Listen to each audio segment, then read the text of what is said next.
সাম্প্রতিক সময়ে দাবানলে ব্যাপকভাবে বিপর্যস্ত হয়েছে যুক্তরাষ্ট্রের লস অ্যাঞ্জেলস। ভয়াবহ সেই বিপর্যয়ের ক্ষত এখনো কাটিয়ে উঠতে পারেনি যুক্তরাষ্ট্রের এই অঞ্চলটি। এর মধ্যেই নতুন করে আগুন ছড়িয়ে পড়েছে লস অ্যাঞ্জেলসের উত্তরের বিস্তীর্ণ এলাকায়। আর এরই জেরে ৩১,০০০ মানুষকে তাদের ঘরবাড়ি ছেড়ে নিরাপদ স্থানে চলে যেতে নির্দেশ দিয়েছে কর্তৃপক্ষ। বৃহস্পতিবার ২৩ জানুয়ারি এক প্রতিবেদনে এই তথ্য জানিয়েছে বার্তা সংস্থা এএফপি। স্থানীয় সময় বুধবার ২২ জানুয়ারি রাতে লস অ্যাঞ্জেলসের কাছেই নতুন করে ছড়িয়ে পড়ে দাবানল। পালিসেডেস এবং ইয়াটনের পর এবার জ্বলছে শহরের উত্তরের কাস্টাইক লেক সংলগ্ন এলাকা। ইতিমধ্যেই ৩১,০০০ মানুষকে ঘর ছাড়ার নির্দেশ দিয়েছে প্রশাসন।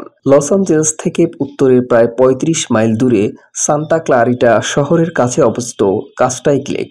লেকের আশপাশের এলাকা জুড়ে বহু মানুষ বসবাস করেন। মার্কিন সংবাদ মাধ্যম বলছে, মাত্র কয়েক ঘন্টার মধ্যেই প্রায় ৮,০০০ একর বিস্তৃত এলাকায় আগুন ছড়িয়ে পড়েছে। দমকা হাওয়ার কারণে আরও দ্রুত ছড়াচ্ছে আগুন। এছাড়া শুষ্ক এবং দমকা হাওয়ার কারণে আগুন নিয়ন্ত্রণে আনতে বেগ পেতে হচ্ছে দমকল কর্মীদের।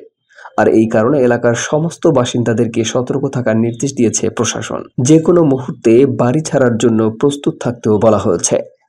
পরিস্থিতির অবনতি হলে সাময়িকভাবে প্রয়োজনীয় ওষুধপত্র, মূল্যবান সামগ্রী এবং পোষ্যদের নিয়ে নিরাপদ জায়গায় আশ্রয় নিতে হতে পারে তাদের। এদিকে ওয়েস্ট কোস্ট এলাকায় বন্ধ হয়ে গেছে মূল সড়কের একাংশ। ফলে সড়কপথে ব্যাপক যানজটের মুখে পড়তে হচ্ছে যাত্রীদের। কাস্টাইকের পিচেস জেলের জন্যও জারি হয়েছে সতর্কতা।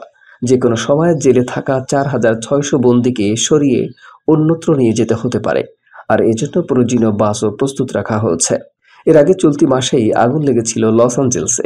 সেখানে অন্তত ২৪ জনের মৃত্যুর খবর পাওয়া গেছে। পালিসেডেসের দিকে ৮ জনের মরদেহ পাওয়া গিয়েছিল। বাকি ১৬ জনের মরদেহ পাওয়া গিয়েছিল ইয়াটনের দিক থেকে। এই আগুনে পুড়ে গেছে হাজার হাজার বাড়ি। গৃহহীন হয়ে পড়েছেন লক্ষাধিক মানুষ। আমেরিকার ইতিহাসে এটি হয়তো সবচেয়ে বিধ্বংসী প্রাকৃতিক বিপর্যয় বলে আশঙ্কা করেছেন ক্যালিফোর্নিয়ার গভর্নর গেভিন নিউসম। প্রথম দফায় এই আগুনে ক্ষয়ক্ষতির আর্থিক পরিমাণ কত তা এখনো স্পষ্ট নয়। তবে অনুমান করা হচ্ছে ১৩৫ বিলিয়ন মার্কিন ডলারের ক্ষতি হওয়ার আশঙ্কা করা হচ্ছে।